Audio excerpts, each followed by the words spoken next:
So, hello everyone. In the final discussion, we are extremely happy to see you virtually again after those 3 very exciting and fruitful days. I think this was.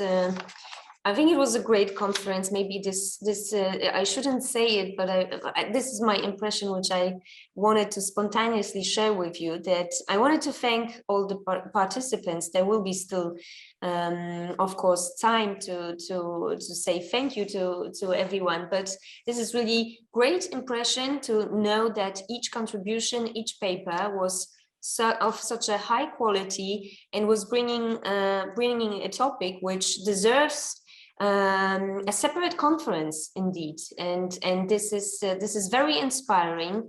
And yes, just to I wanted to start our final discussion, where I wanted also to introduce my partners to the discussion. So again, Nawojka, Cieślińska-Lobkowicz, hello again. We are so happy to have you during whole conference and also now during this final discussion. And Maciej, Dr. Maciej Gugała, my colleague, my boss from the Center for the Historical Research, who is also interested in collecting and museum collections. So I would like to start our discussion with coming back to this, what I said in the introduction to our conference, where on Wednesday I was quoting Susan Pierce's list of possible motivations. I think this could be a starting, this could be a point which is bringing somehow us to the further discussion. So again, reminding this list, I think is very also somehow important, and is closing the whole aspects of collecting which we witnessed and which we heard to during all those papers. So Susan Pierce listed that the motivations, all possible motivations, are significant in itself, and each motivation mentioned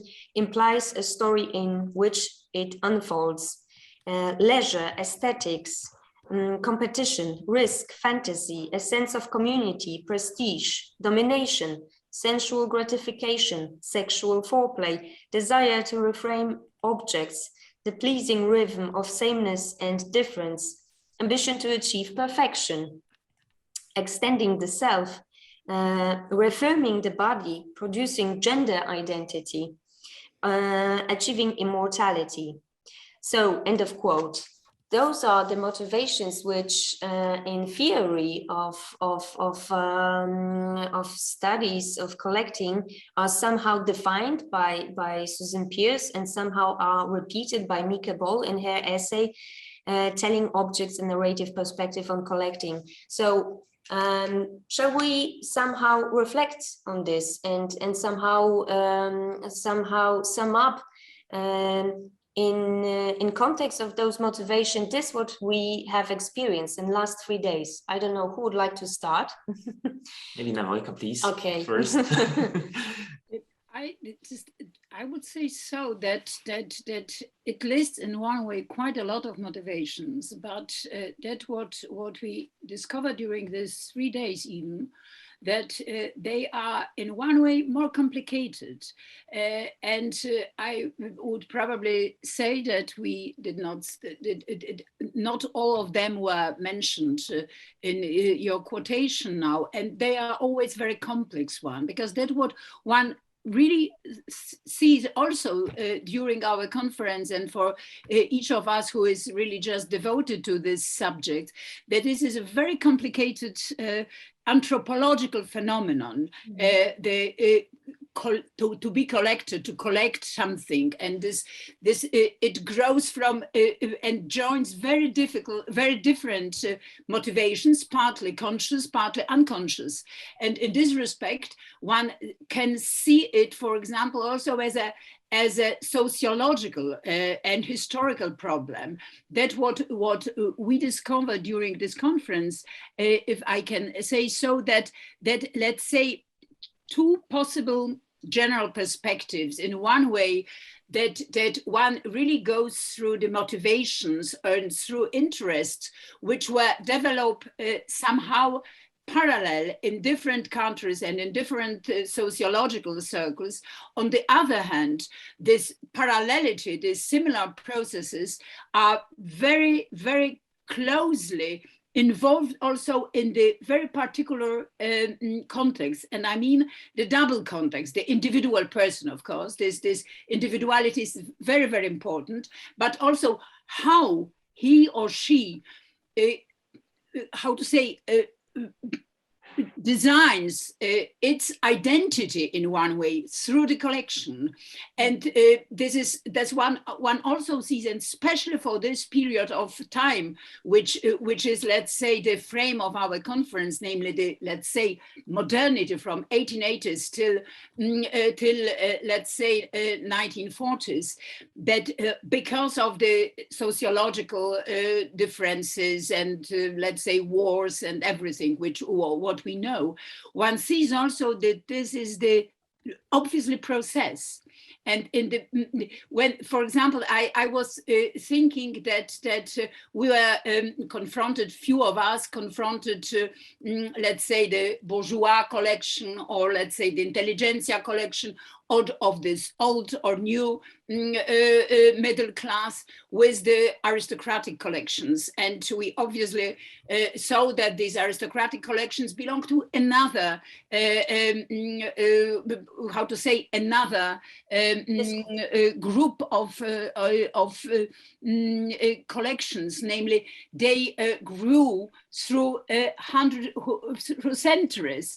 They were very often not the conscious collection, something different, for example, about Raczyński, or few collections really designed as collections in the 19th or 20th century, but usually they were partly by chance, simply by marriages and everything, and then of course it was collected in the sense they gathered through the centuries. This process which we see, and Odile was talking about it, speaking about the antiquities, or let's say the Roman or archaeological collections, or archaeological, I mean with archaeological objects from antiquity, namely that in the case of these bourgeois collections, of this collection which were established or founded in the interesting period, they were very quickly collected, I mean, very often by one person. And there was also a very interesting question, namely, what had happened to them after the collector died? So this is such a problem, for example, which never or almost never existed for the aristocratic or let's say royal collections. This is something completely different. So I suppose that we have this very complex subject, and also what our conference obviously showed, namely that these are enormous, maybe not enormous, but a lot of fields which one can and could really research using very different instruments of interpretation and very different methodologies. Mm-hmm. But I want simply to stress one thing before I give you the word, namely, the first thing, in last 20 years, very important, contribution to the knowledge and understanding what the collection and to collect is and was in the culture and in civilization and in anthropology. This was the provenance research. This is very interesting because of the provenance research, which was of course partly, let's say, technical. Usually before in the history of art, one was talking about, let's say, this was something just on the margins, you have to talk about this or another object that it belonged, blah, blah, blah, or that. In the provenance research, this is of course not, it was not in the beginning the main reason for this research, But thanks to this research, we discovered and understood how important the history of collection and the conscious attitude to collect, this is also integral part of history of art, of history of object, of let's say of the process of history in general. And this is very important. And also because of that, we see that collectors played enormous role afterwards in the museums, which also in the sense, let's say, the phenomena of public museums. This is the late 19th century phenomenon. This was also, let's say, how important they were, and that a long time in the museums, and not only in Eastern countries, but if we see, for example, in Germany, one has forgotten about, let's say, the Jewish collectors. And now one sees, for example, in Berlin, then one has James Simon Gallery and so on. So this is also the direction which we have in praxis go, namely to recover the history of collectors. Also, of course, let's say there's shadows of collecting that is, of course, with colonialism confronted. But in this respect, one could say simply to collect the collections, the collectors focus in one way enormous amount of problems of the period in all the countries, so vertically and horizontally. So that's all for a moment. That's great. Thank you. Yes, so you have looked at the conference from the bird's eye view, I would say. We were thinking about also those gaps in perspectives that we can have when we are located within a certain milieu as researchers, topographically. So as an art historian from Central Eastern Europe, I have a little bit different perspective on the subject, or maybe I'm not aware of certain perspectives when it comes to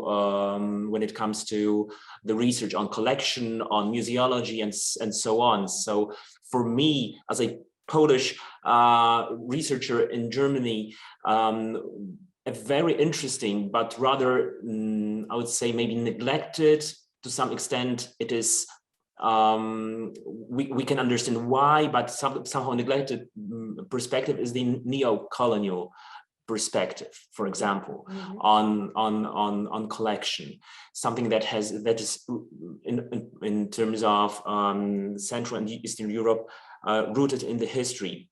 Countries like Poland in that period did not have colonies, and we look at these approaches, at these methodologies as something maybe exotic, as something maybe very distant, but it would be great if we could somehow adapt or get to know this perspective better. So I guess the neo-colonial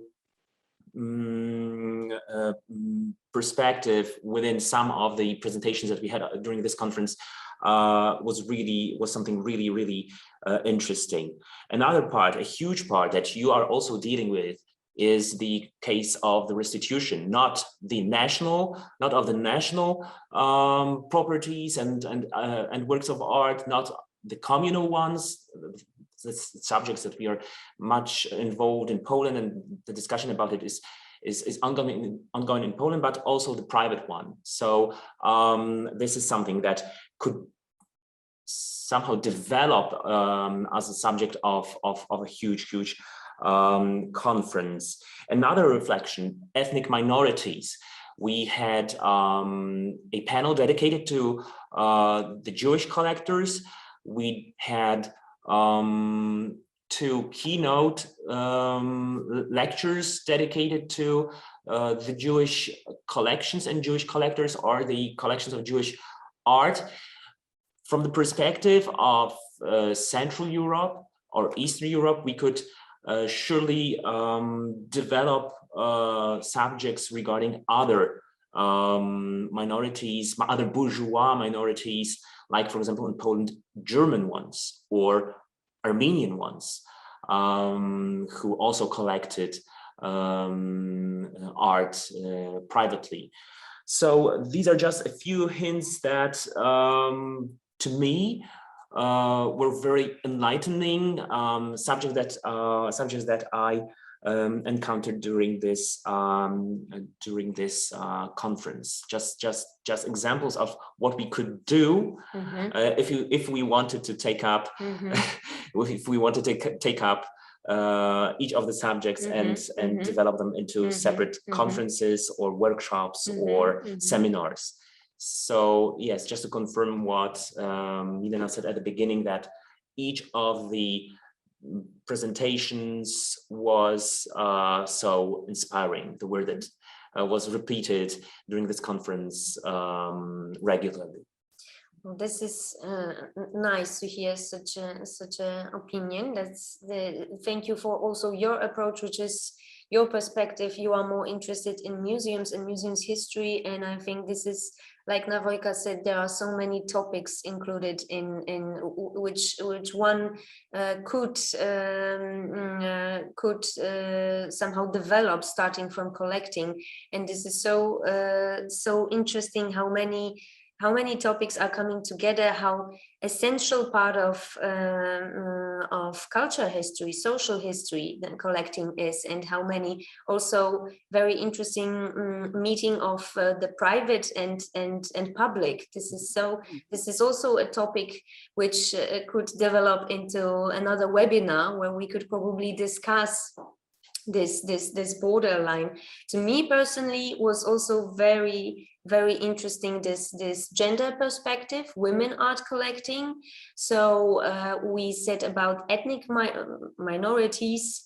I would say we could also see it in a brighter perspective, like inclusive and exclusiveness. So this inclusive, let's say, or this way of including oneself into this group depends what kind of exclusion it is. Yes, whether we are talking about ethnic minority and for example a Jewish origin collector, or I don't know, Armenian collector somewhere in Russia, like we've heard in the paper from Maria on Wednesday. So yes, but also the inclusion or exclusion by historians, art historians of collection. So this came up during, I think, your presentation, that there are some personalities, collectors or collections research today from different angles, different perspectives, sometimes parts of very important aspects of those collections, like the issue of identity, is completely erased. Yes. So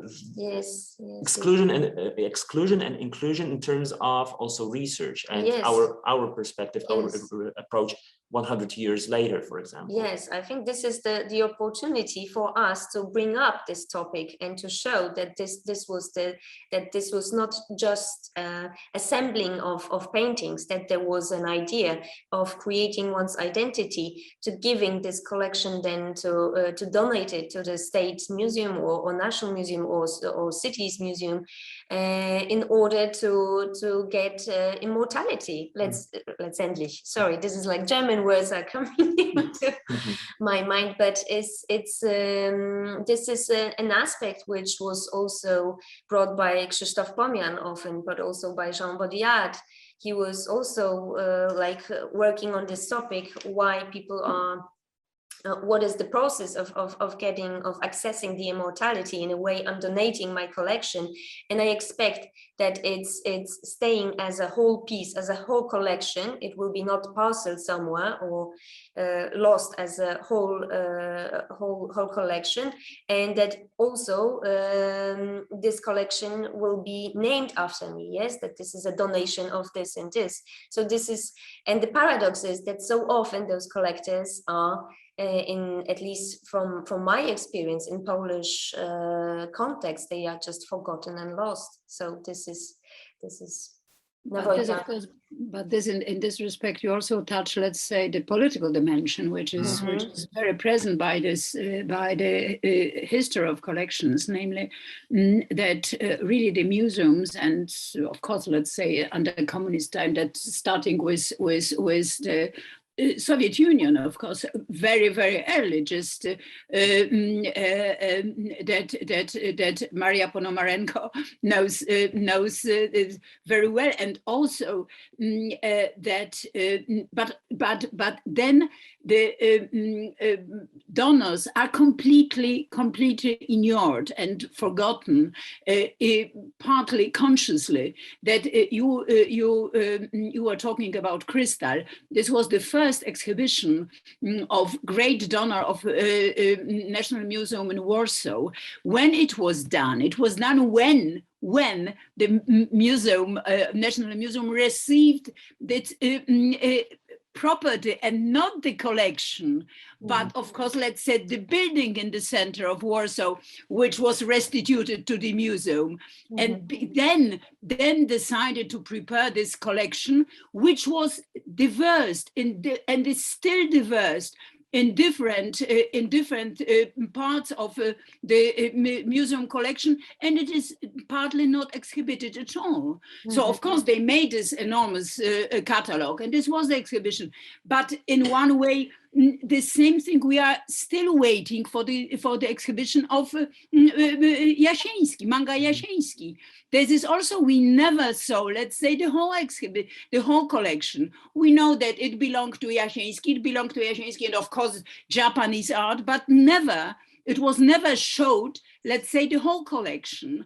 So the only one was Raczyński, but it's also divided. I'm talking about Polish examples, but I could talk also about, let's say, Lithuanian, also in Lvov or in Vilnius, in Lvov in Ukraine, or in Vilnius, and of course in the Czech Republic, or in the Czechoslovakia. So this is still, let's say, the duty of the museums. But in the case of dispersed collections and of the collections which were not donated, this is, I suppose really this is my dream, but also I suppose this is partly our duty to bring these collections to the conscience of history of art. That I'm of course very, very, very devoted to the Polish Jewish and to the Jewish collectors, as you, Milena, as well. But I suppose that is really our duty to remind these great names, because they really shaped our understanding of art in one way. Because they belong to those who collected and built a kind of canon of art. So it is in one way, I suppose that is very, very important. And of course, I would say that we have very different perspective to analyze the collections, the collectors, their motivation, the shape of collection. But we have always connect, I would say, two frames. One, this is methodological, and another, the historical archival research. This is unbelievably important, because that was fascinating. For example, to listen to Thomas' lecture yesterday. This was always known, this collection, but thanks his historical research, things, let's say, the letters, the private letters, he could make this interpretations was completely new one, and show this collection and the whole behavior of the collector in completely different, totally unexpected perspective. And I find that in this respect, we can think, and I hope, let's say, the center in Berlin will really be kind of, how to say, promoter of seminars or conferences, even seminars on the level of exchanging informations and exchanging possible subjects, because this is really this is really, in my opinion, really transnational, really transnational. This is a very good word, not international, but transnational, and especially in Europe. And and Berlin for that is the best place. With the great tradition of collecting, with the great tradition of art market, and with the very specific tradition of the late the 30s and the 40s. Yes. Oh, definitely. This is something what we are already thinking of. Let's say this is a good starting point, this conference, with this bright perspective, with those so many topics. This is, yes, like I said, just an excellent starting point for networking, for continuation in some way, perhaps. Yes, we have to still also think. Publication. Also of a publication. So yes. could you say a bit more? Yes. Well, we are already thinking of the post-conference peer-reviewed, of course, publication, like Professor Igor Konkolewski said at the beginning of our conference. Probably with Brühl-Schönig Verlag publication house. So we stay definitely we stay in touch with you. Now I'm addressing my words to all the panelists whom I see and don't see, because it would be good if we could see all of them. So like coming out, like come on. Yeah. Well, yes, this is something what we are already thinking of. Oh, Laurie, that's Hello. nice to see you. Hello. Great. Thank you. So if everything works how we wish, maybe already in 1 year we will deliver the book. So I'm not yet announcing the call for papers after the conference, but I'm gonna reach you. Just please check from time to time your emails. We will stay definitely in touch.